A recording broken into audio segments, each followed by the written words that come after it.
Hi everyone, welcome back to Playing Up the Dusty M with me, Matt Stead. In this video, we're going to put these ninth and flat 9 chords into some context so we can actually play them in a song and you can see how they sound. I'll also show you this with movable chords so that we can take this up and down the fretboard to play in all sorts of different keys, which would be really handy.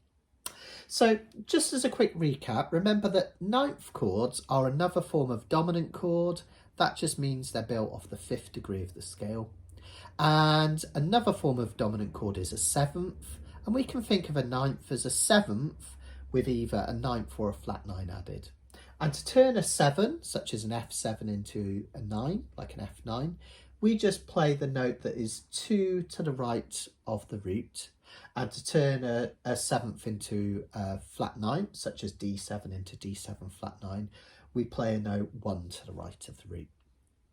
Now today we're going to see these in context. This is Autumn Leaves broken down into 2 progressions. First of all, we have a major 2-5-1 progression. And all that quite simply means is we play the second note of a major key, which actually gives us a minor chord, a C minor. Then we play the 5th chord of a major key, which gives us some form of dominant chord, because remember, it's built off the 5th degree of the scale, and you can see it there. The 5th degree of B flat, 1, 2, 3, 4, 5, is F. Then finally, in 2-5-1, we end up with the 1 chord, which is some form of major chord built off the 1st degree. Okay, so let's have a look at playing that. So C minor 7, we've already learnt this in an earlier video. Remember, it's the same as a 6th chord. It can be, it's the relative minor. And quite simply, to do a C minor 7, we learnt a D minor 7 there, didn't we? But we can do a C minor 7 2 lower by just borrowing the whole of the 3rd fret. And I just use my index finger for that one. Okay, that's your C minor 7. Then comes the F9. And remember, here's an F7. We already know this one that we've learned. The root of F7 is that F. We're playing this note here, which is 2 to the right of that F, to give us, we have to completely rearrange one way or another. I tend to play it with my 1st and 3rd fingers, but you can use 1st and 2nd if you want for this shape here. Okay, kind of like big sausage, little sausage, I sometimes call this. And then finally we have the 1 chord. We're just going to play a B flat major 7. Don't worry about the whys and wherefores, but just know that that's almost like that big sausage, little sausage, but it's split apart, so we're at the 3rd and the 5th fret. So a major 2-5-1 in a key of B flat major 7 is 3rd fret barred C minor 7, double bar for F9, and then that split apart, I tend to use my 3rd finger, for B flat major 7. Isn't that really lovely? It's such a gorgeous sounding progression. And remember, the reason this F9 works so beautifully is that it's actually only 1 note away from the C minor 7, so you get that beautiful kind of voice leading effect, which is really lovely. And then we've got a minor progression, and a minor progression here, we're calling it a minor progression because the 1 chord, the last one, is a form of minor chord, a G minor 7. Now, the G minor scale is the minor equivalent of the B flat major. Again, you can learn a lot more about this on my Uke Theory playlist, but just know that all the notes in G minor are actually exactly the same notes as B flat major, just starting from a different chord. But because it starts from a different chord, we end up with different chords that we use. So the 2 in G minor, which would be the 7 in B flat major, is that A half diminished. Again, I don't want to go into too much theory here because we've already had quite a lot in the last video. But here's how to play an A half diminished. It's exactly the same shape as a 9th. So remember, a lot of these chord shapes are the same for 2 different types of chords. So an A half diminished can also be called an A minor 7 flat 5, which is a bit of a mouthful, right? It's that big sausage, little sausage again. So have a try at playing that. Then we follow that with a D7 flat 9, because the 5th chord in the key of G minor, 1, 2, 3, 4, 5, is a D. And because it's the 5th chord, we're going to play it as a dominant chord, a type of 7th, or in this case, a 7 flat 9. And remember, D7 is this shape, right? And to play a flat 9 chord, we take the root, and that's this D here, and we add a finger 1 to the right of it. But of course, it's easier to rearrange into this shape here, okay? Which again is the same as another one we've learned, the the diminished 7th shape. And then we're going to finish with a G minor 7 down here. Okay, just a bog standard G minor 7 down the bottom. So that's a minor 2, 5, 1, 2, 5, 1. Okay. Now, the brilliant thing about these is that all of these chords are movable chords. So if we know that the chord that we finish on, if we know that this chord that we finish on here, I went up too far then, didn't I? The 3rd and 5th is B flat major 7. Say we finished here, B major 7, or even here, C major 7, we'd have the same thing in the key of C. So if rather than starting on the 3rd fret, I started on the 5th fret, and I did exactly the same form of progression, 2, 5, 1 in the key of C. So I could just take everything up 2 frets to turn it from B flat into C. And you can use these chord shapes all over your fretboard to play in all sorts of different keys. The only thing you've got to remember is that in a 2, 5, 1 progression, the key is named after the 1, the last chord that you play. Okay. This is slightly more awkward, this one, because this chord has an open note in it. So if we wanted to move this up, say from the last chord being G minor to A minor 7, we've got to kind of rethink this chord. So we could play it with our 2nd and 3rd fingers, move it up and bar or just touch that top string. And again, for A minor 7. So we could play this 2 frets higher, this 2 frets higher, this 2 frets higher with a bar. Whoops, I went 1 too far, didn't I? Okay, I went 1 too far then, sorry. I'll do that again. So I could do it here, here, and here. That would be the same chord progression in A minor. Let's have a look at Autumn Leaves so we can get this playing then. So Autumn Leaves just features a major progression followed by a minor progression in different orders. It has one more chord in that the composer, I think Jacques Prévert, I think I've got that right. Sometimes you'll get a different type of chord just to glue these progressions together. Again, I don't want to worry about the whys and wherefores for now, but just know that we also have this extra chord, this E flat major 7.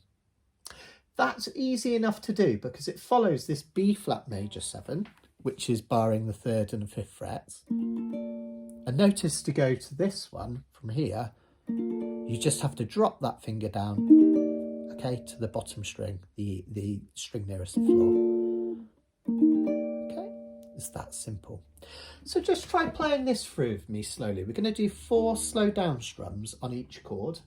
We're going to play after 4, C minor 7, 2, 3, 4, 1, 2.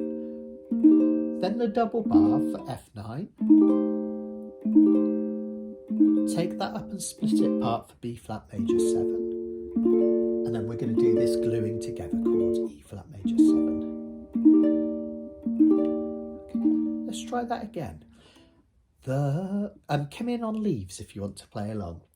Those autumn leaves drift by my window, those falling. Guess what happens next? We have a minor progression. Same shape again as this F9, but now in a different context, it's an A half diminished. Those falling leaves. Then one that looks like a diminished chord, the 7 flat 9. Of red and G minor 7, gold. Okay, that's your minor progression. Notice that we have our F9 and 7 flat 9. Also notice that the 7 flat 9 is only one note difference to the A half diminished that follows it, and that's the reason it's used for this smooth progression.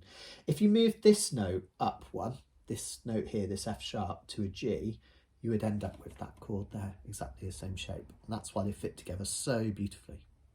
Now I've done a little key down the right hand side so you can have a go at playing this at home. Autumn Leaves basically has a major progression, and remember the symbol for major is triangle, can also be MAJ. A major progression followed by the joining chord, okay, that's your symbol for the joining chord. Then a minor progression, then another major progression with the joining chord and another minor progression, then a minor progression on its own, another minor progression on its own, a major progression on its own, so without that, and two more minor progressions on its own. And you'll realise that an awful lot of jazz music, but also all sorts of forms of popular music, are just these forms of chord progressions just stuck together in different orders.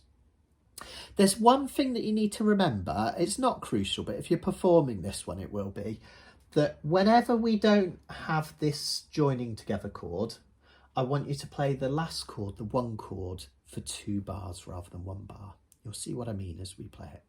Let's try playing it through with me calling out the chords, and then I'll do it with me singing terribly over the top to see if I can put you off. Let's go give it a try from here. Just follow this key along. Okay. 2, 3, 4, C minor 7. Big sausage, little sausage, F9. Take that up and split it apart for B flat major 7. Add together our joining chord, E flat major 7. Now we're going to do the minor progression. Big sausage, little sausage. Then our 7 flat 9, this one here. That takes us down to this G minor 7. Let's play that for 2 bars. 1, 2, 3, 4. Same again, C minor 7. That's your major progression. F9. Take it up and split it apart for B flat major 7. Gluing together chord. Then we're going to do another minor progression. Big sausage, little sausage.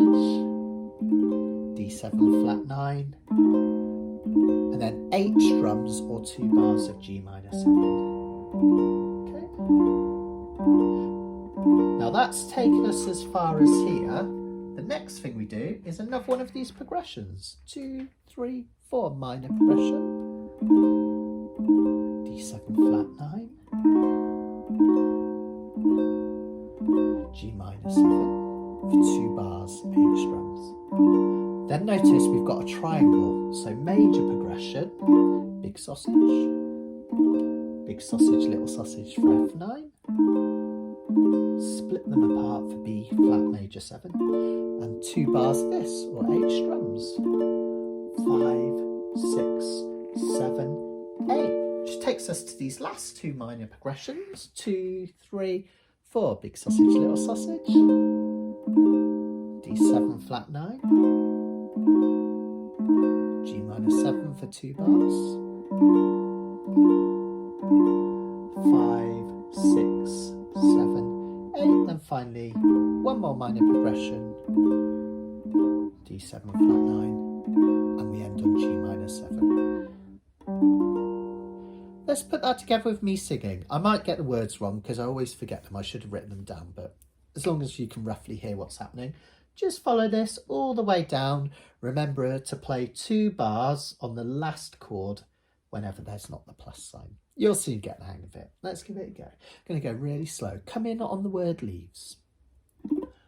Those autumn leaves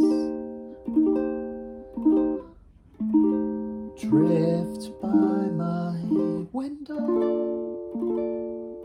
Gluing together chord. Those falling leaves, minor progression. Of red and gold, 8 of these. Okay, back to the start. I see those lips, those This is gluing together chord and new minor progression. Those sunburned hands I used to hold. Now we're going to do another minor progression. Since you went away, the days grow long. Now we're going to do that triangle, another major. But still I hear old winter song. Another one of these. Now two minor progressions. But I miss you most of all, my darling.